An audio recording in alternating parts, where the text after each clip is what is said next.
जय श्री राधे, जय श्री कृष्णा। धन त्रयोदशी के शुभ अवसर पर हार्दिक शुभकामनाएं एवं दीपावली की बहुत बहुत शुभकामनाएं। सर्वप्रथम मैं आप लोगों से निवेदन करना चाहती हूँ कि धन त्रयोदशी का जो त्यौहार है, इस पावन पर्व पर हम लोग बड़े सुंदर विधि से, सुंदर ढंग से, जैसे कि पूजन का विधान बताया है। दीपावली का त्यौहार है। हम सब लोग घर में हमारे घर में लक्ष्मी जी का आगमन होता है, लक्ष्मी जी का पूजन होता है, लक्ष्मी माँ की कृपा बरसती है, हम सब लोगों को सुख संपत्ति की वृद्धि होती है, सभी लोग बड़े ढंग से पूजन करते हैं। तो धन त्रयोदशी के दिन आप सभी को पता होगा कि भागवत जी में जैसा वर्णन आया है, समुद्र मंथन हुआ था। देवता और दैत्यों में जब संग्राम छिड़ा हुआ था, उस समय भगवान ने समुद्र मंथन कराया और उसमें सर्वप्रथम जहर निकला। उस विष को देवादिदेव महादेव भगवान शिव ने ग्रहण किया। भगवान शिव ने जब वह विष पान किया तो पीते पीते उन्हें ध्यान आया कि मेरे हृदय में तो श्री हरि विराजमान है। यदि मैं इस विष को अंदर तक ले जाऊंगा तो उनको बहुत पीड़ा हो सकती है। इसलिए भगवान शिव ने उस जहर को अंदर नहीं जाने दिया, कंठ में ही धारण कर लिया। इसलिए देवादिदेव महादेव भगवान शिव का एक नाम नीलकंठ पड़ गया। जैसा कि वर्णन आया है, नीलकंठम विरूपाक्षम निर्मलम निरुपद्रवम नमामि शीर्षादेवम। तो यहाँ से भगवान शिव का नाम नीलकंठ पड़ा। और देखिए, विष पीने का एक ये भी मतलब है कि संसार में हम लोग आए हुए हैं और इस संसार का नाम है दुखालय। इसमें सुख बहुत कम है, दुख ज़्यादा है। तो इस संसार में रहते रहते हमें पता नहीं कितनी बार विष पीना पड़े, परंतु वह विष भी हमें मुस्कुरा करके पी लेना चाहिए। तो आपको पता है कि समुद्र में से 14 रत्न निकले और बड़े विस्तार से इसकी कथा है। भागवत जी में भी बहुत सुंदर ढंग से बताया है। तो सर्वप्रथम जो विष निकला उसको भगवान शिव ने पिया और भगवान शिव ने विष पान करके हम सबको यही उपदेश किया कि जीवन में कितनी भी विषम परिस्थिति में हो सकता है आपको जीना पड़ेगा, तो उसमें आपको मुस्कुरा करके आप जिएं, बहुत अच्छा लगेगा। किसी भी विषम परिस्थिति में हम लोगों को बेचैन नहीं हो जाना चाहिए, क्योंकि संसार में कभी सुख है तो कभी दुख है, ये चलता ही रहता है। तो भगवान शिव से हमको यही सीखना चाहिए कि कितनी भी विषम परिस्थिति में हम कभी अपने धर्म को न छोड़ें, हम कभी अपनी मर्यादा को न तोड़ें और हम भगवान का चिंतन करते हुए भगवान के सहारे, अपने धर्म के सहारे, अपने कर्तव्य से न हटें, अपने कर्म को करते हुए अपने मुख्य लक्ष्य तक अवश्य पहुँचाएं। विषम परिस्थितियों को भी झेलने की हमारे अंदर सहन शक्ति होनी चाहिए। तो समुद्र में से 14 रत्न निकले। आपको पता है, सबके बाद में अमृत निकला और उस अमृत के कलश को लेकर के श्री धन्वंतरी भगवान प्रकट हुए। धन्वंतरी भगवान उस अमृत कलश को लेकर जब प्रकट हुए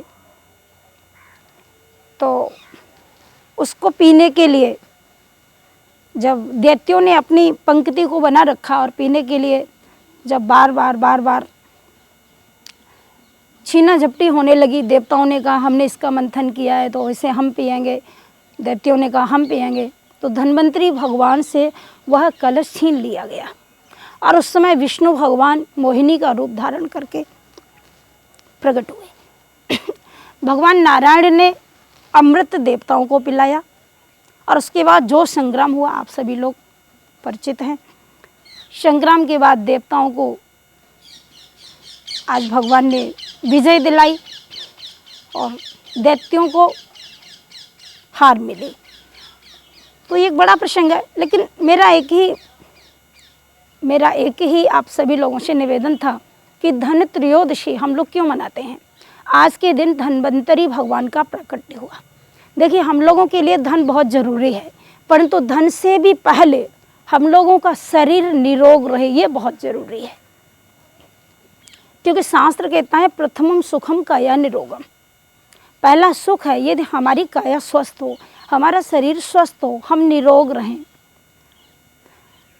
दूसरी बात, शरीर स्वस्थ रहने के साथ साथ हमारा मन भी स्वस्थ रहना चाहिए। तो मन हमारा भजन से शुद्ध रहेगा और भजन से ही स्वस्थ रहेगा। और तन में जब कोई रोग नहीं होगा तो हम स्वस्थ रहेंगे।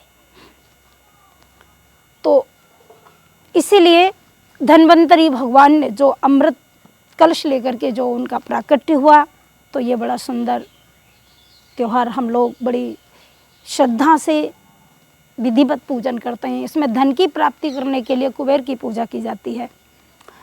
शरीर को निरोग रखने के लिए भगवान धन्वंतरी की पूजा की जाती है, क्योंकि धन्वंतरी भगवान साक्षात नारायण के अंश अवतार थे। स्वयं भगवान ही धन्वंतरी के रूप में आए थे। तो हम लोग धन्वंतरी भगवान की पूजा जरूर करें। आज के दिन धनत्रयोदशी के दिन हमें धन्वंतरी भगवान की पूजा करनी चाहिए। जिनको धन की इच्छा है वो कुबेर की पूजा करें, अच्छी बात है। परंतु मैं कहती हूँ कि जहाँ पर, छोड़िए आप सब देवताओं को, एक ऐसा टैबलेट है, आप इसको खाइए और सब कुछ मिलेगा। और वह टैबलेट है, मैंने आपको कई बार निवेदन किया है, कृष्ण नाम की औषधि, कृष्ण नाम महौषधि। कृष्ण नाम की एक गोली है, राम नाम की एक गोली है। हम लोग राम नाम जप करें, कृष्ण नाम जप करें, राधा नाम जप करें। तो इस प्रकार से भगवान का नाम लेकर के हम लोग उनके नाम का जप करें। और साथ ही साथ हम लोग 33 कोटि देवता हैं जिनका हम लोग पूजन करते हैं, परंतु 33 कोटि देवताओं का जो मूल है वह श्री विष्णु भगवान है, श्री हरि हैं। क्योंकि लिखा है मूलम ही विष्णुर्देवानाम, भगवान ही सबके मूल भगवान हैं और वही हम सबको स्वस्थ रखने वाले हैं, वही हम सबको संसार में जीवन देने वाले हैं, वही हम सबका कल्याण करने वाले हैं, मुक्ति देने वाले भी वही हैं। तो इसलिए हमें धन्वंतरी भगवान, चूँकि वो भगवान के अंश अवतार हैं, तो हमें उनका पूजन करना चाहिए। दूसरी बात मैं निवेदन करना चाहती हूँ, धन त्रयोदशी के दिन आप लोग क्या खरीदते हैं? कुछ खरीदना चाहिए, बहुत अच्छी बात है, परंतु उसमें विशेष ध्यान रखें कि आज के दिन जो पंच धातु होता है उसमें से कुछ हमें ज़रूर खरीदना चाहिए। जैसे स्वर्ण है, चांदी है, तांबा है, पीतल है, कांसा है, इसको पंच धातु बोला जाता है। हम लोग जब स्टील खरीदते हैं तो उसका कोई मतलब नहीं रहता, क्योंकि वो कुपात्र है, वो कोई धातु नहीं है।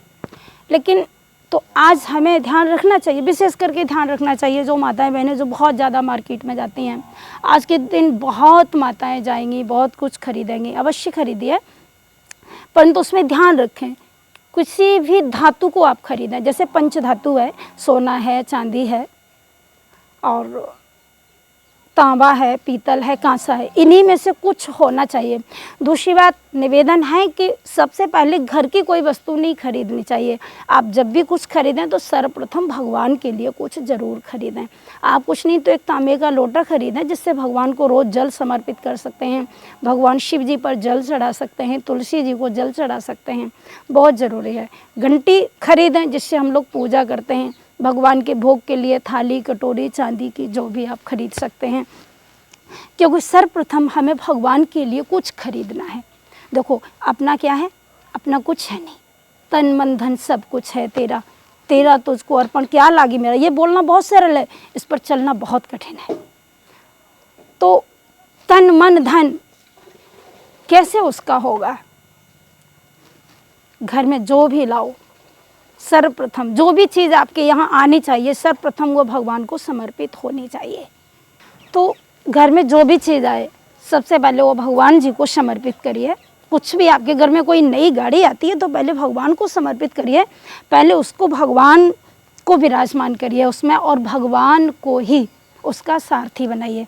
मैं कहती हूँ आपकी गाड़ी में यदि भगवान एक बार बैठ जाएंगे तो आपकी गाड़ी कभी जीवन में नहीं रुकेगी, गाड़ी दौड़ेगी आपकी, आपका सारा कारोबार भी दौड़ेगा, आपका जीवन उज्जवल रहेगा। और आपका भविष्य बहुत सुंदर गुजरेगा। तो मेरा निवेदन है आप सभी से कि इसमें भगवान की पूजा अर्चना करें और किसी प्रकार की पंच धातुओं में से आप कुछ भी खरीदें और उससे सर्वप्रथम भगवान का पूजन किया जा सकता है। इस प्रकार की कोई वस्तु खरीदें। ठाकुर जी को बिठाने के लिए सिंहासन खरीदें, आज के दिन ठाकुर जी की पोशाक खरीदें, बहुत अच्छी बात है। तो इस प्रकार से पूजन करना चाहिए। तो सर्वप्रथम आप सभी राष्ट्रवासियों को बहुत बहुत शुभकामनाएं धनत्रयोदशी की एवं दीपावली के शुभ अवसर पर आप सभी को ढेर सारी शुभकामनाएं। आप सभी स्वस्थ रहें, निरोग रहें, आप सभी की बुद्धि भगवान के चरणों में आपका मन रहे और आप अपने सुंदर रास्ते पर चलते रहें, आप ऐसे ही आगे बढ़ते रहें, आपका यश उज्ज्वल बना रहे। आप सभी को ढेर सारी बधाइयाँ। सभी लोग देखो, हम लोग लक्ष्मी का पूजन करते हैं, तो लक्ष्मी जी का पूजन का मतलब क्या होता है? जैसे हम लोग रुपए पैसे का पूजन करते हैं, मैं नहीं समझ पाती इस चीज़ को। लक्ष्मी का पूजन है कि हम अपने घर में लक्ष्मी को और गणेश भगवान को विराजमान करें। हम लोग घर का कूड़ा निकालते हैं, दीपावली के अवसर पर हम सब लोग घर की सफाई करते हैं, घर को साफ बनाते हैं और इतना साफ बनाते हैं कूड़ा नहीं रखते। बहुत अच्छी बात है, करना चाहिए, परंतु उसके साथ साथ आपको ये भी ध्यान देना है कि मात्र घर की सफाई करने से आपका कल्याण नहीं हो सकता, आपको मन की भी सफाई करनी पड़ेगी। और मन आपका साफ तब होगा जब आप अच्छा कर्म करेंगे, अपने जीवन में अच्छा कोई श्रेष्ठ कार्य करेंगे। हमारा मन भी तो साफ होना चाहिए। मान लीजिए हम सब तरीके से घर से बाहर कूड़ा निकालते हैं और यदि उस कूड़े को दहली में रख देते हैं और आपके यहाँ जो मेहमान आता है, जो भी आ रहा है, तो आप घर से बाहर निकाल के कूड़े को यदि फेंक देते हैं तो ठीक लगता है, परंतु यदि दहली में रख देते हैं तो वो ठीक नहीं लगेगा। जो आदमी आपके घर में प्रवेश करेगा उससे वो कैसा लगेगा, उससे आपके घर की शोभा नहीं बढ़ेगी। इसी प्रकार से हम लोगों को बुराइयां छोड़नी चाहिए, हम लोगों को एक दूसरे के प्रति जो ईर्ष्या रहती है इसको छोड़ना चाहिए। हम आज अपने दुख से दुखी नहीं है, दूसरे के सुख से दुखी हैं। ऐसा क्यों? आप पहले अपने सुख को भी परमात्मा का सुख समझिए। वो हमें दिया है, वो हमें भगवान ने दिया है, वो हमें ठाकुर जी ने दिया है। दूसरी बात, यदि हम किसी दूसरे में कोई बुराई नहीं देखेंगे तो हमारे अंदर भी कोई बुराई नहीं देख पाएगा। परंतु देखो, मैंने उस दिन भी आपको निवेदन किया था कि आप किसी व्यक्ति को जब कुछ भी देते हैं तो वो चीज़ आपको वापस मिलती है। यदि आप किसी को एक बार प्रणाम करेंगे तो कोई व्यक्ति आपको 10 बार प्रणाम जरूर करेगा। आप किसी को एक बार गाली देंगे तो वो 10 बार आपको गाली देगा, निश्चित रूप से। इसलिए हमें हर समय कुछ ऐसा करना चाहिए ताकि सब लोगों को हम लोग प्रेम दें, हम सभी लोगों का दुख बांटें। सुख में तो साथ हर कोई देता है, परंतु जो दुख में साथ दे वही असली मित्र होता है। और असली मित्र कौन होता है? मैं कहती हूँ दुनिया में कोई मित्र नहीं बन सकता। आपके साथी बहुत बन सकते हैं, आपके दोस्त यार बहुत बन सकते हैं, मित्र आपका संसार में कोई नहीं बन सकता। और यदि आपका कोई मित्र है तो वो दो ही लोग हैं, या तो भगवान या तो भगवंत या संत। तो आप किसी संत की शरण में जाएं, संत के चरणों में जाएं और उनसे जाकर के मंत्र लें, दीक्षा लें और वो जिस प्रकार से कहें उसी प्रकार से हम अपने रास्ते पर चलें। इसी से हमारा कल्याण होता है। तो इस प्रकार से हमारे हिंदू धर्म में बहुत सारे त्यौहार हैं जिन्हें हम बड़ी विधि से मनाते हैं। तो हम सभी लोग इस दीपावली के शुभ अवसर पर धनत्रयोदशी के इस त्यौहार पर विधिवत पूजन करें, 33 कोटि देवताओं का पूजन करें, श्री हरि का पूजन करें, अपने माता पिता का पूजन करें, गुरुजनों का पूजन करें और विशेष ध्यान रखें। हम लोग खान पान का विशेष ध्यान रखें। हमें 2 चीज़ों की बहुत आवश्यकता है, 2 चीज़ों का ध्यान रखना चाहिए। एक तो हम जो खाते हैं उसका ध्यान रखना चाहिए, हमारा भोजन कैसा होना चाहिए। गीता में भगवान श्री कृष्ण कहते हैं, युक्त आहार विहार से युक्त चेष्ट से कर्मसु युक्त स्वप्नावोदस्य योगो भवति दुःखः। हमारा भोजन भी शुद्ध होना चाहिए और नियमित भोजन हमें लेना चाहिए, जिससे हम भजन भी कर सकें, जिससे हम कुछ कार्य कर सकें। और सदा मैं बार बार बोलती आई हूँ कि हमें सिर्फ भगवान का भजन करना है, तो हम इतना खाएं जिससे हमें जीना है। जीने के लिए खाना चाहिए, खाने के लिए नहीं जीना चाहिए। तो मेरा दूसरा निवेदन था आप लोगों से कि व्यसन छोड़ें, मदिरापान करना छोड़ें, बीड़ी तंबाकू सिगरेट गुटखा ये सब छोड़ें। देखिए मैं कितना बढ़िया बताती हूँ कि आज लोग जो, वो एक समय था जहाँ पार्वती माँ ने भगवान देवादेव महादेव भगवान शंकर जी से कथा पूछी थी कि आप मुझे राम कथा सुनाइए। तो जब राम कथा सुनने के लिए पार्वती जी ने भगवान शिव को बार बार कहा, तो भगवान शिव ने पार्वती जी को कथा सुनाई। सुनाने से पहले पार्वती जी को धन्यवाद दिया। मैं वो कथा आपको बाद में सुनाऊंगी। धन्यवाद दिया, धन्य धन्य गिरिराज कुमारी, तुम समान्य को उपकारी। तुम कितनी अच्छी हो देवी, जो तुमने आज राम कथा के बारे में पूछा है। और ये राम कथा जग पावनी गंगा, संसार में कलुषित पापों को नष्ट करने वाली, मन के विकारों को नष्ट करने वाली, मन को शुद्ध करने वाली, जीवन को उज्जवल बनाने वाली श्री राम कथा है। और ये जो राम कथा रूपी गंगा है, ये घर घर में होनी चाहिए, कोने कोने में होनी चाहिए, पूरे विश्व में होनी चाहिए। पूरे हिंदुस्तान ही नहीं बल्कि पूरे विश्व में ये होनी चाहिए। तो यहाँ पर भगवान शिव जी ने पार्वती जी को धन्यवाद दिया। एक बार नहीं, कई बार। धन्य धन्य 2 बार दिया, 4 बार दिया। धन्य धन्य गिरिराज कुमारी, तुम धन्य हो। तो धन्यवाद, आज तो हम लोगों ने धन्यवाद का ही रूप बिगाड़ दिया है। धन्यवाद हम उसको दे देते हैं जो हमारा हित नहीं चाहता है, जो हमारा अहित करता है, हम उसको भी धन्यवाद दे देते हैं। एक आदमी जब गुटखा हमको खिला देता है तो हम उसको थैंक यू बोल देते हैं। क्यों? कोई आदमी मदरा पान करा देते तो उसको थैंक यू बोल देते हैं। धन्यवाद का रूप बिगड़ गया। तो मेरा आपसे निवेदन है, आप सब कुछ जानते हैं क्या अच्छा है क्या बुरा है। तो जब भी आप, क्योंकि आप तो मानव जो इंसान होता है ना, हम लोग भगवान के अंश हैं, समझदार हैं, हमें गुरुजनों ने शिक्षा दी है, दीक्षा दी है, हम लोग शिक्षित हैं, पढ़े लिखे हैं। तो हमें अपना भविष्य उज्ज्वल बनाना है। हमें इस प्रकार का कोई कार्य नहीं करना। अपना भोजन शुद्ध रखिए, भजन अच्छा रखिए, सबके प्रति प्रेम रखिए, सबके प्रति अच्छा बर्ताव रखिए। और बदनम प्रसाद शदनम सदयम हृदयम सुधा मुखो वाचा करणम परोपकरणम येषाम केषाम रतिर्वन्द्या। सबसे प्रेम से बात करिए, सबसे मीठी भाषा बोलिए, और सबके लिए, किसी के लिए भी कभी ऐसा आप कामना न करें ऐसी कि किसी व्यक्ति से कभी भी ऐसी स्पर्धा न करें, ईर्ष्या न करें। सामने वाला यदि बहुत अच्छा है और उसके पास बहुत सारी चीज़ें हैं, गाड़ी है, कोठी है, बंगला है, तो उसको देख कर के हमको ईर्ष्या नहीं होनी चाहिए। हमें जब भी किसी की बहुत बड़ी कोठी दिखाई दे तो हम उस कोठी को न देखें, हम एक झोंपड़ी को देखें, झोंपड़ी वाले को देखें। और हमें ये लगना चाहिए कि देखो ये व्यक्ति इतनी बड़ी झोंपड़ी में रहता है तो कम से कम इससे तो अच्छा मेरा घर बना। यदि हम कोठी वाले को देखेंगे, करोड़पति अरबपति वाले लोगों को देखेंगे, तो हमारे मन में एक रहेगा कि ये चीज़ हमारे पास क्यों नहीं है। इच्छाएं जागृत होंगी। आपको पता है जहाँ इच्छाएं जागृत होती हैं, कामनाएं उत्पन्न होती हैं, वहाँ बुद्धि का नाश होता है। भगवान ने जो दिया है संतोषम परम सुखम, जो भगवान ने दिया वही अच्छा है। तो इसलिए मेरा निवेदन है, आप दीपावली के इस त्यौहार पर, धनत्रयोदशी के शुभ अवसर पर सभी लोग आप भगवान का पूजन करें और धन्वंतरी भगवान की विशेषकर पूजा करें। इस दिन आप मिट्टी की मूर्ति धन्वंतरी भगवान की बना सकते हैं, ध्यान देना। और पूजा अर्चना करने के बाद उसको नदी के जल में प्रवाहित कर सकते हैं।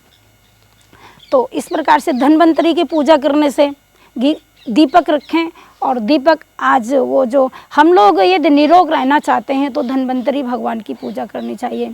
यदि हमें धन चाहिए तो कुबेर की पूजा करनी चाहिए। और मृत्यु भगानी है, हम लोगों को भगवान के चरणों में रहना है। हमें भक्ति चाहिए, मुक्ति चाहिए, अपने जीवन को स्वस्थ रखना है, निरोग रखना है, तो हमें यमराज की पूजा भी करनी चाहिए।